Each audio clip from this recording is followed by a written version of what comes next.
Every night, you unplug your phone before bed, or you set a charging schedule, or you stop at 80% and leave it there, watching the percentage like it's a vital sign. You've been doing this for years, and you've never been entirely sure whether it matters. It does, but not in the way you think.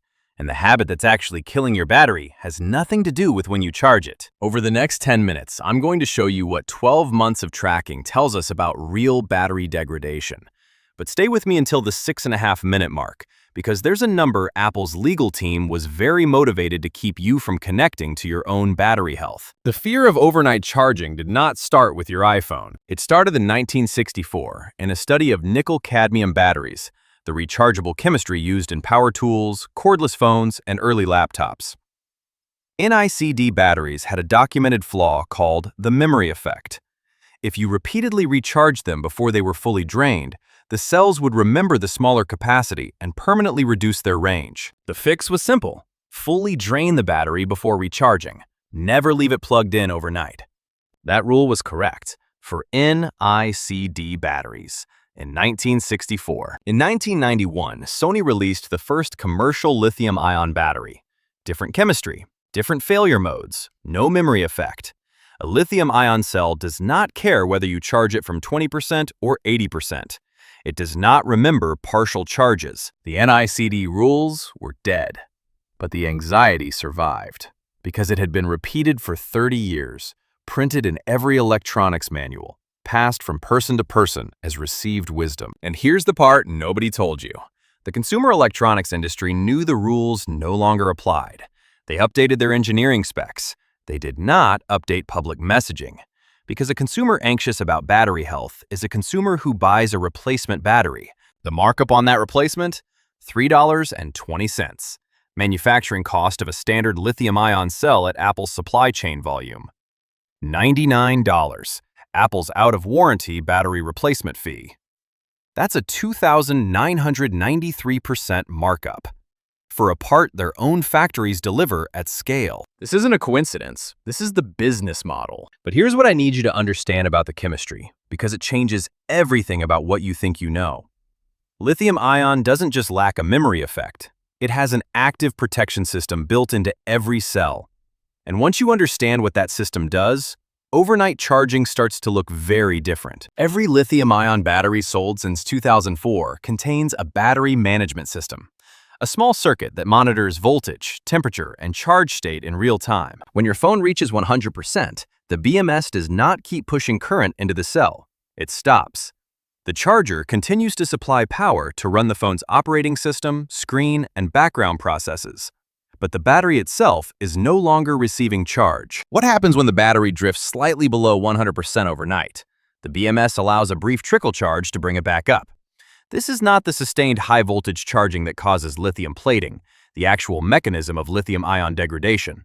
It is a maintenance pulse, milliseconds, milliamps, 12 months of tracking across 6 devices left plugged in overnight versus 6 devices unplugged at 80% every night. Battery health difference at month 12, 1.8 percentage points, not 18, not 8. 1.8. The ritual of unplugging before bed costs you 1.8% battery health over a year. The charger does not cost you that. The charging cycle itself does, whether you charge in the morning or at night. So if overnight charging isn't the killer, what is? The answer is in your pocket right now. And it's not your charger. It's something that happens to your phone every time you do the most normal thing in the world with it. Heat. Not fast charging, not overnight charging. Not charging from 20% instead of 40%.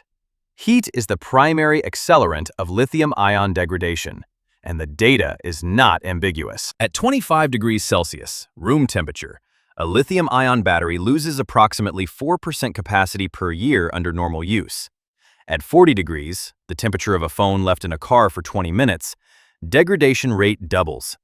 At 45 degrees, it triples. The 3 highest heat scenarios for your phone: charging while playing a graphics-intensive game, leaving it on a car dashboard in summer, and using it as a GPS while running navigation with screen at full brightness. All 3 are things people do every day. None of them are warned against in a single Apple ad. The charging habits you've been optimizing for: 1.8% annual difference. The heat exposure you've been ignoring: up to 14% annual difference. Here's the part they don't want you to hear. Apple knows this. Their own battery health documentation, added in iOS 13, includes an optimized battery charging feature that learns your schedule and holds the charge at 80% overnight, releasing to 100% before you typically wake up. The feature exists because Apple's own engineers confirm sustained high-voltage storage degrades cells. They built the fix into the software. They did not build a warning about leaving your phone on a hot dashboard. But Apple's knowledge of battery degradation goes back further than iOS 13. In 2016, their engineers documented something specific about aging batteries. And the decision that followed is the reason millions of people paid $99 for a replacement they may not have needed.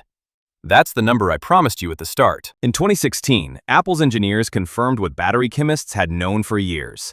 As lithium-ion cells age and lose capacity, they can no longer supply the peak current bursts required by the processor during intensive tasks. The solution they implemented?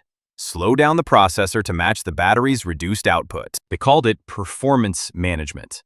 They did not tell customers. In December 2017, a developer noticed his iPhone 6 benchmark scores dropped significantly after an iOS update, then recovered after a battery replacement.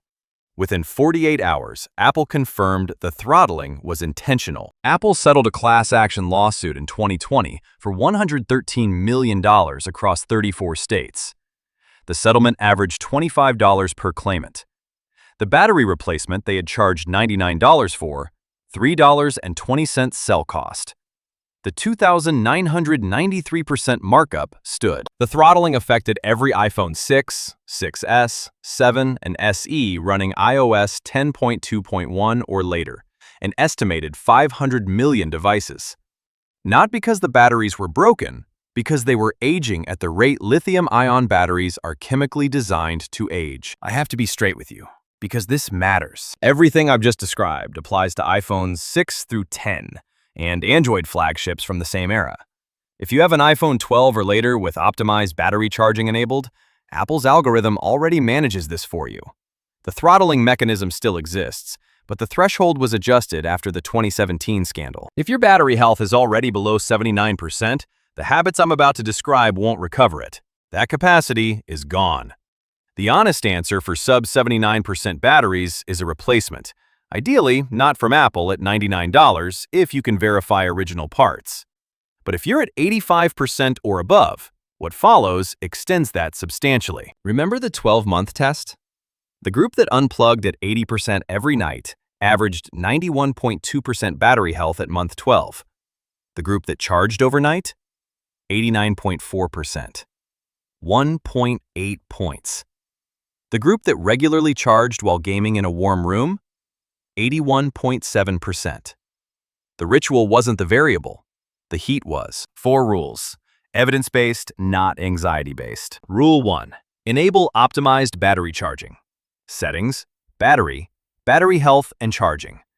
This one toggle does more for long-term health than any charging schedule you've manually maintained. Rule 2. Keep it below 35 degrees Celsius. No dashboards, no charging while gaming, no leaving it in a hot car. This single habit accounts for the majority of accelerated degradation in our 12-month sample. Rule 3. Charge to 80% for storage over 48 hours. Not overnight, that's irrelevant. If you're going on a trip and leaving a device at home, store it at 80%, not 100% and not 20%. High voltage storage and deep discharge both accelerate electrolyte breakdown over weeks. Rule 4. Fast charging is fine, with one condition. The heat generated during fast charging is the variable, not the amperage.